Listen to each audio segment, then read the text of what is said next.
So I remember when COVID hit and there was all these like mass layoffs, right? Like, and I know our company, like we laid off a lot of people, and the people that were left, we had to absorb a lot of responsibilities from everybody else. But then they told us like, hey, you absorb these responsibilities, do these jobs well, just in the meantime. And then when things get normal, we'll bring back a lot of people and it'll take some off your plate, yada, yada.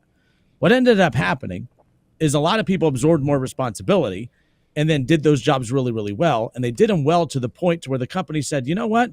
We could give you more help. We could take some off your plate. We could put you in position to where you can go back to just doing what you do by yourself really, really well. But because you showed that you can overcome being thrown a lot of extra responsibility and have to do a lot more work, our company made it. We did just fine with you having to take on more responsibility. And hey, why should we pay to have a full-time person come back and take that responsibility off your plate when you've proven you can overcome it and do it just fine?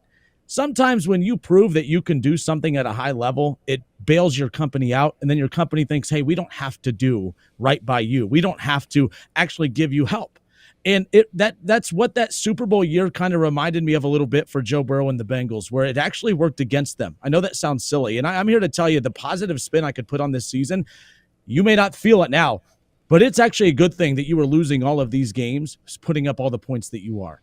Because that's the only thing that's going to get the front office's attention. Because I'm here to tell you, Joe Burrow, winning games in these high-scoring shootouts bails out that front office. It does. It bails out that front office who did nothing to truly improve this defense.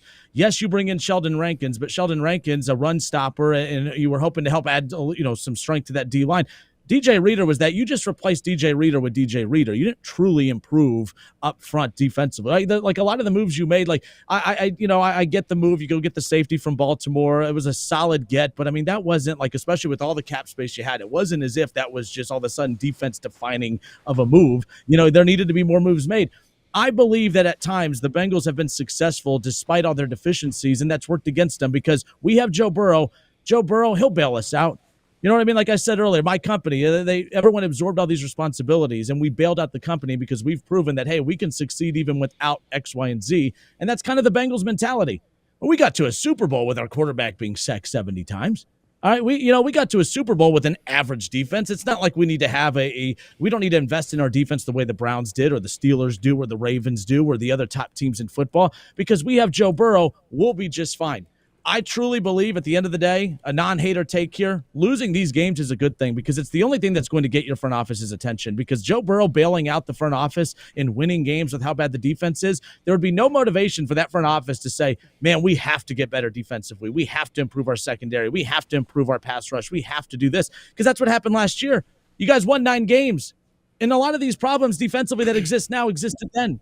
But everything got chalked up to, well, Joe Burrow's out. That's why we missed the playoffs. We still won 9 games. Imagine we won 9 games and the majority of the games down the stretch without Joe Burrow. We get Joe Burrow back, we'll be fine. The best thing that can happen to you guys right now, it may not feel like it, is the continued losing, because that's the only thing that's going to get your front office's attention. Because like I said, you win games despite the bad defense, the front office can say, we don't really need to add a whole lot. We're fine. We're winning. We have Joe Burrow. We're fine. I do think at times the success of the Bengals over the years with all the deficiencies has worked against you, because it really gave the front office no urgency to get better, which is just wild and insane. This might be what it is to push them over the edge to get that front office to do something, because this is unacceptable. Those numbers you gave out, Jake, about and I wrote those down too. I figured one of you guys would have that. 6 losses, scoring 25 or more, the most in NFL history. You scored 38 or more, and you're 0-2 this year. It's the most ever. The 34 or more, 4 losses, scoring 33 or more. What the hell? That's historically and embarrassingly bad. And you're right. What else can that offense do? What else can Joe Burrow do? They're doing their job. Everyone's doing their job except that defense. And we could blame Anarumo, yes. But at the same time, is there a defensive coordinator out there, guys, that can come in and do anything differently with the personnel that's out there? I don't know. I don't think so. This is bad. I rambled a bit. I apologize, but you guys' thoughts. That's what I said coming into the season. That was my main concern was, did this front office sit there and watch Jake Browning finish a game away from the playoffs and say, well, we'll swap Jake Browning for Joe Burrow, and there's 3 wins. I think that's exactly what they said. I think they said, we'll do exactly what we need to do to field a football team And Joe Burrow is going to push us over the edge. I think this front office has put an immense amount of faith in Burrow and Chase in order to carry this team really almost exclusively. I know T. Higgins is still here, but big picture, I think they're putting a lot of pressure on the two of them to carry this team. And I think in these post-game press conferences, you're seeing that it's weighing on Burrow. He's having to play quarterback at an insane level of pocket presence and IQ to make even just routine plays with how poor this offensive line is in pass protection. He has no run game to back him up.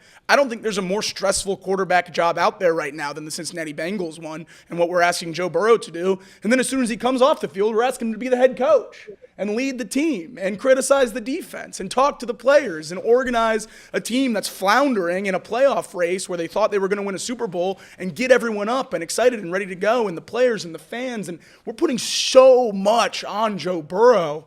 And every time I watch these post-game press conferences, I see him starting to fade just a little bit about how much longer he can take this much pressure.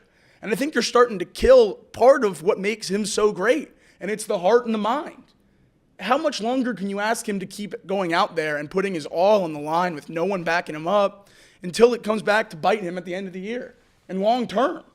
I mean, this season could truly unravel the Bengals for a long time. And that's what he said right there at the end. He said the cornerstones of this franchise will be remembered about how they handled the last 5 games of this season.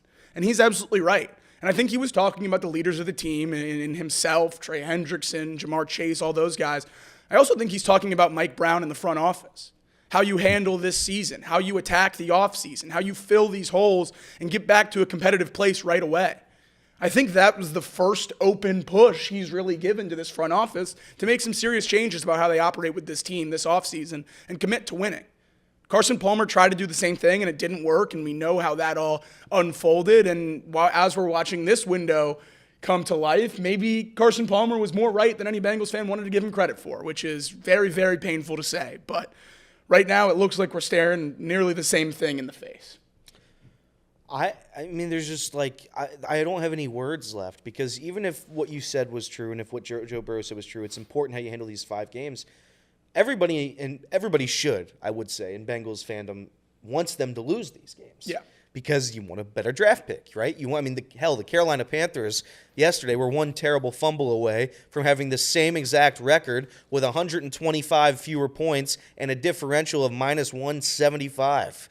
Same record as the Bengals. They are having one of the worst seasons you could possibly have. It's not going to get better. It can't be fixed. Joe Burrow and the offense are having one of the best offensive seasons a team can possibly have, and they don't win games. They don't win anything. So if I were the Bengals, again, it's a tough place to be, because clearly the right step here is to lose out.